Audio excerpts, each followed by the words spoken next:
caridade e esperança. A gente falou bastante disso hoje. Vamos falar mais, né? Tem alguém que quer fazer pergunta para os convidados na plateia? Tá lá? Muito bom. Nome e pergunta. Oi, tudo bem? Oi. Então, meu nome é Rafael. Eu queria perguntar. Não é muito raro. Tá, obrigado. Não é muito raro. Quem que você quer perguntar? Qualquer um? Quem quiser responder, vocês levantam a mão. Não é muito raro, mas confundimos fé e milagre. Vocês acham que fé e milagre é uma coisa totalmente semelhante ou uma coisa totalmente diferente? Vai. Ricardo. Posso ajudar?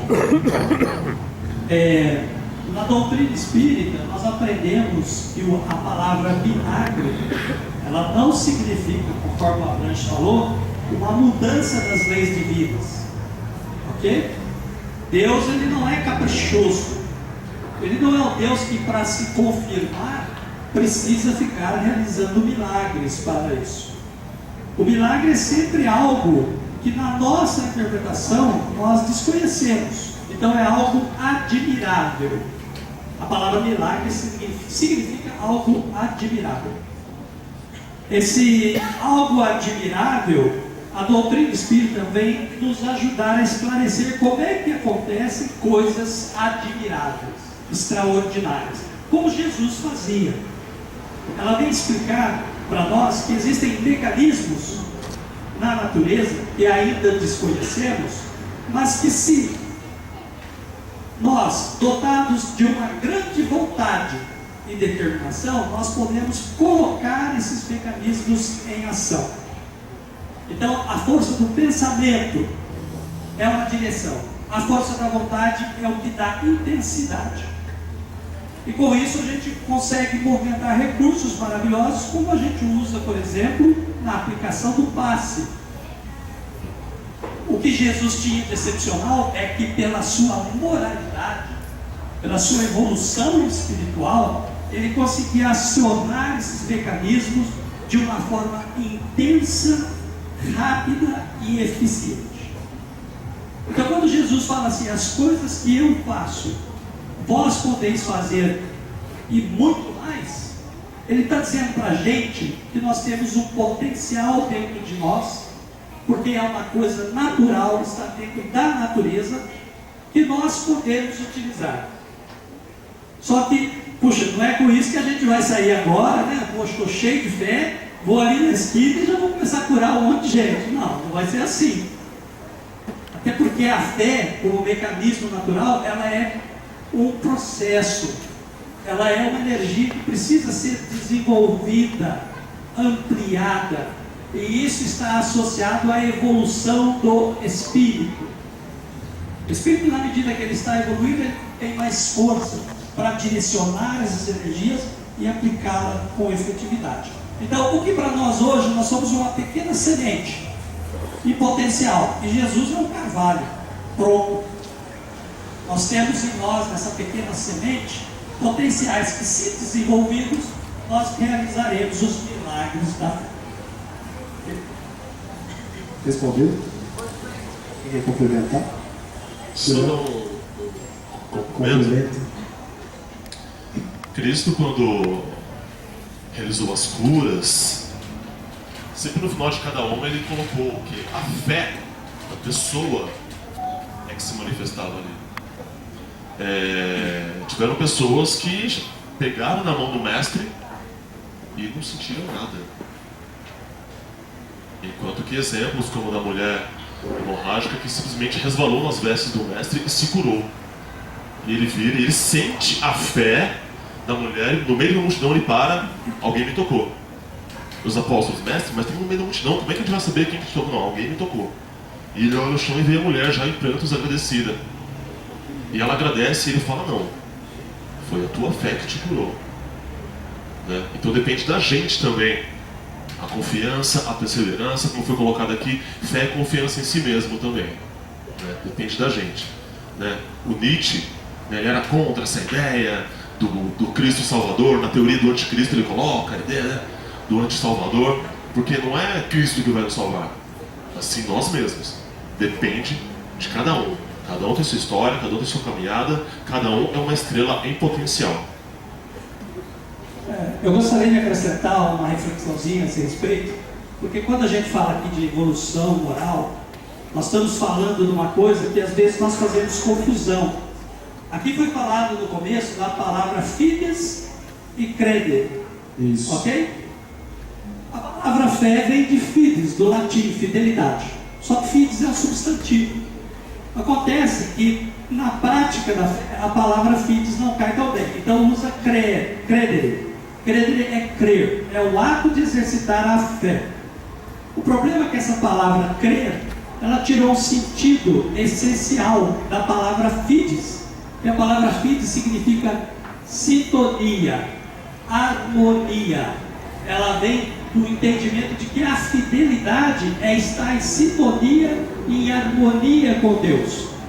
Aí então a fé se amplia, porque não basta somente dizer eu creio e ter força de vontade. É preciso crer, ter força de vontade, é a fé primária, mas é preciso que essa fé esteja em sintonia, em harmonia com a ordem divina. Aí nós saímos da fé humana e vamos para a fé divina. E aí a fé divina, sim, ela pode muitas coisas, muito mais do que a gente pode ver. Ok? Ricardo, vou emendar para você. O que Deus realmente espera dos seus filhos mais instruídos? Puxa vida, isso aí é aquela coisa que a gente conhece bem, né? A quem mais é dado, mais será cobrado. Na verdade, Deus, essa frase, ela é metafórica. Porque Deus não nos vai cobrar. Imagina que a gente vai chegar lá no mundo espiritual e Deus está aguardando a gente num suntuoso palácio e tem um tapete vermelho numa escadaria que a gente vai chegar nos portais, onde tem grandes portas, e lá dentro dessas portas está o tribunal divino com Deus, Jesus e os apóstolos. Com certeza a gente não consegue nem subir as escadas, já fica por ali mesmo. E se é possível ter infarto no mundo espiritual, vamos ter um ali. Não é isso. A frase metafórica, ela diz o seguinte: na medida em que você tem conhecimento, você mesmo se cobra. É a nossa própria consciência é que nos cobra daquilo que nós sabemos e não conseguimos colocar em prática. Então o melhor a fazer é fazer o melhor possível dentro das nossas limitações, mas que a gente exerça, põe em prática aquilo que a gente conhece. Abrantes, um dos espíritos que apoiaram a codificação espírita citou a fé como sendo mãe da esperança e da caridade. Como que você interpreta essa mensagem do plano espiritual? É isso com base na carta de Paulo aos Coríntios, né, quando ele fala da fé, capítulo 13, e ele faz uma referência a isso, a importância da fé como o combustível da alma e a condutora da caridade, o desejo de colocar em prática aquilo que me faz bem. Não é só ter a certeza, estamos aqui não apenas nos alimentando do conhecimento dos nossos colegas, da música, mas estamos consolidando nossas convicções para a gente poder voltar para casa, poder pensar, agradecer, louvar, pedir, para transformar esse sentimento em prática, em transformação interior. Na realidade, a maior contribuição que podemos oferecer para a humanidade nessa experiência reencarnatória é a nossa transformação pessoal. E isso se faz com essa fé, que alimenta a esperança, que alimenta a caridade, que dá sentido para a caridade. Como foi falado, é o norte e o combustível. Você falou com uma felicidade muito grande nesse sentido, de encontrar o caminho e depois trabalhar para alcançá-lo o mais rápido possível. Deus tem pressa, gente, e conta com a gente. Deus tem pressa, mas não tem afobação. Então que a gente se desafobe para fazer certas coisas que precisam fazer. Eu estava presente no dia, estou vendo ali um cartaz com uma mensagem. Essa mensagem chama-se Mensagem de Esperança. Mensagem psicografada por Sueli Caldas Schubert numa reunião mediúnica em Juiz de Fora, Minas Gerais. Eu estava presente no dia na reunião em que Sueli Caldas psicografou essa mensagem. E essa mensagem até hoje está rodando por aí. E no dia, a gente conversando a respeito, Eurípides Passanova presente, uma coisa maravilhosa. Sueli Caldas, nesse apostolado da mediunidade que ela vive até hoje, tem deixado páginas que não morrem, que são contínuas, atemporais. Faz muito tempo que essa mensagem foi psicografada, mais de 30 anos, e vocês viram que eu comecei a fazer uma mediúnica no berço ainda.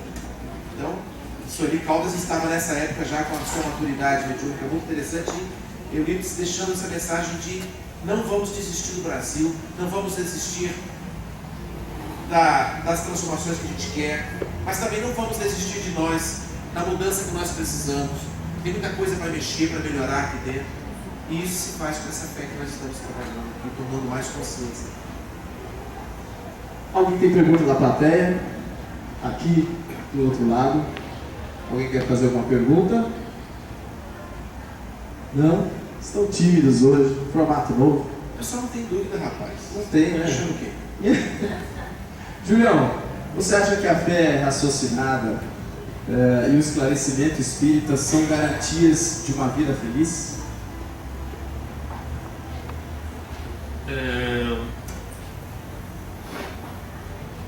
A partir do momento que se compreende as ações que são manifestadas na sua vida, seja como, por exemplo, essa situação que eu passei de pedir uma data para poder pagar as minhas contas, e veio uma proposta de emprego, não na minha área. Sou músico, cantor, compositor e arte educador também, nem veio na minha área, mas veio a oportunidade e eu aceitei. Aí eu lembro até que quando eu desliguei o telefone, eu falei com minha mentora, poxa, porque daí, no momento que eu desliguei, aí veio a manifestação da compreensão espírita. Falei, poxa, eu pedi uma coisa e veio outra, só que veio o que eu precisava mesmo de verdade. Então o espiritismo, o kardecismo, com toda a sua obra, vem nos orientar e esclarecer sobre pequenos detalhes que acontecem na nossa vida. Não que isso seja ratificado como necessidade para se obter a felicidade.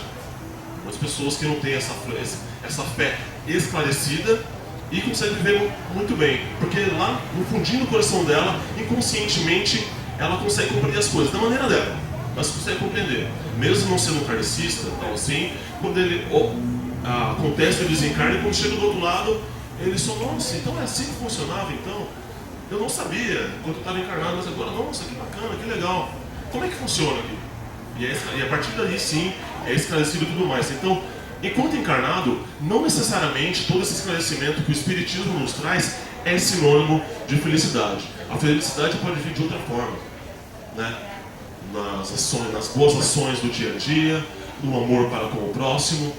O próprio Gandhi, que nem é espírita, não é kardecista nem nada, seguia uma outra linha de raciocínio religiosa, ele colocou que se todas as escrituras fossem queimadas, e se eu sobrasse o sermão do monte, o sermão da montanha, que a humanidade seria salva. Então, não necessariamente a felicidade, a fé, está ligada ao esclarecimento que o kardecismo traz. Acredito sim que as boas ações, o amor para com o próximo, isso sim é que traz felicidade para cada um, independente de religião. Avranches, sobre a ótica religiosa, de acordo com o Evangelho segundo o Espiritismo, a fé ela pode ser cega ou raciocinada. Sendo assim, para você, ela representa uma evolução da outra? Muito legal vocês. É o último bloco, é esse? Esse é o último bloco. Muito legal terminar o programa puxando para a grande definição de fé que foi proposta por Allan Kardec no Evangelho segundo o Espiritismo, ao incluir a razão junto com a fé. E a razão, a fé raciocinada, é uma evolução do ser imortal. Aprender a refletir sobre as questões da alma, aprender a refletir, aprender a raciocinar sobre a questão divina, é uma evolução. É o direito à dúvida, direito ao questionamento que colocamos já logo no começo aqui. Temos o direito de questionar, temos o direito de perguntar, temos o direito de duvidar, dando sentido, direção para essa dúvida, para que ela possa ter um foco. Duvidar por duvidar não interessa. Então eu vou questionar para que eu possa avançar na minha evolução, na minha maturidade. E esse é o sentido que nos interessa para a fé que nos sustenta. Banda Paulo de Tarso, vamos encerrar pra gente. Daqui a pouco tem mais Julião, tem mais uma música de vocês pra gente, e aí a gente encerra. Queria agradecer a presença de todo mundo que participou hoje desse novo Mocidade Itinerante, com esse formato diferente. Convidados, pergunta, formato arena, música. A gente falou que não ia ser só música de mocidade, que ia trazer músicas relacionadas aos temas dos nossos encontros, dos nossos programas, né? Obrigado, Carlos Abrantes. Obrigado, Ricardo. Obrigado, Gabriel. Obrigado, Julião. Vamos lá? Na verdade, antes de tocar essa música, só deixar claro que esse termo que a gente usa, música de mocidade, música que não é de mocidade, pelo menos pra gente não funciona dessa forma. Música é música em qualquer lugar, não importa se a gente fez lá no encontro espírita, ou em casa, ou numa noite que a gente estava tocando em algum outro lugar. E essa música em especial foi feita em um encontro, que foi um encontro de Campinas, por um amigo nosso que é o Guilherme Machado. E ela fala bastante do que a gente queria passar para vocês com esse papo de fé, de esperança e tudo mais. E a música tem o nome de Esperança. Quem souber pode me ajudar. Vamos lá.